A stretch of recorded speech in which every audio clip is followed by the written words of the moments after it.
What's going on, everybody? Thank you so much for tuning into the channel. As usual, I am Shad. If this is your first time here, thank you for stopping by. Please consider subscribing to the channel. Also, if you dig the content, on your way out, hit that like button as well. Today we're looking at a new spin on a classic in the Reebok Question mids. This one in an all-white palette, paying homage to the great Dr. J.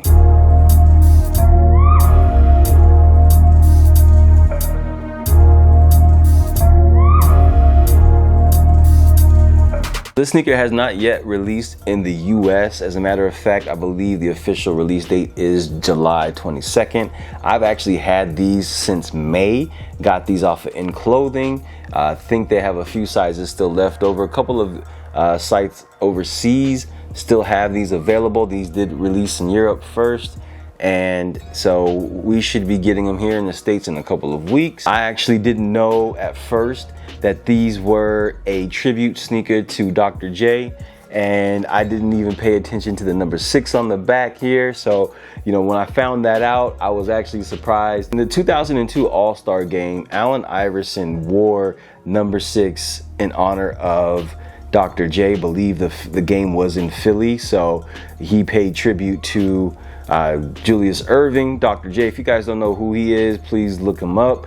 He was one of the greatest basketball players of all time, one of the flashiest dunkers of all time. He was pretty much my father's version of Michael Jordan before Michael Jordan. If you know anything about the Reebok Question, is usually you get a blue icy outsole. This one didn't come in a blue icy outsole. I thought there was like oxidation going on, but I guess it actually comes like this where it's a little bit more clear. I don't know if it's supposed to give it more of an antique look to it or not, but I noticed my pair doesn't have that icy blue. What I do like is the all white colorway. You've got leather here, you've got some perforations here on the middle part with the red vector. I like how the red pops in the white. You've got these gold hits on the eyelets, and then on the tongue as well you have the gold vector logo. Here we have a harder foam midsole, EVA midsole here, and then you've got these clear windows which don't really serve any functional purpose,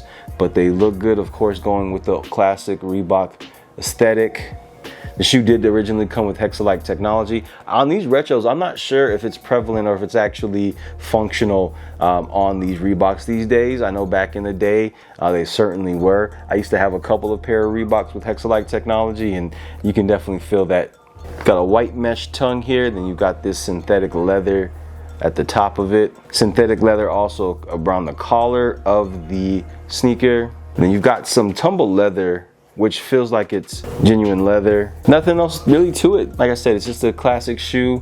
I love the silhouette. But let me know in the comments below, will you be picking up a pair? Do you like this actual colorway, or do you prefer to just stick with the OGs? I wish Reebok would start just rolling out some of their other classic silhouettes. They have so many in their arsenal that they can come out with. I want to see some of the 90s trainers that they had. Like, I feel like they could give a lot of these brands a good run for their money if they just drop those. But, you know, let me know what you think.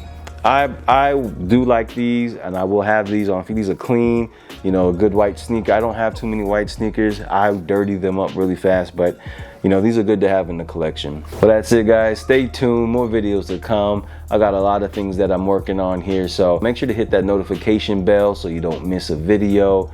Thank you again for tuning in. I appreciate you as always, and I'll catch you on the next one. Y'all be easy. Peace.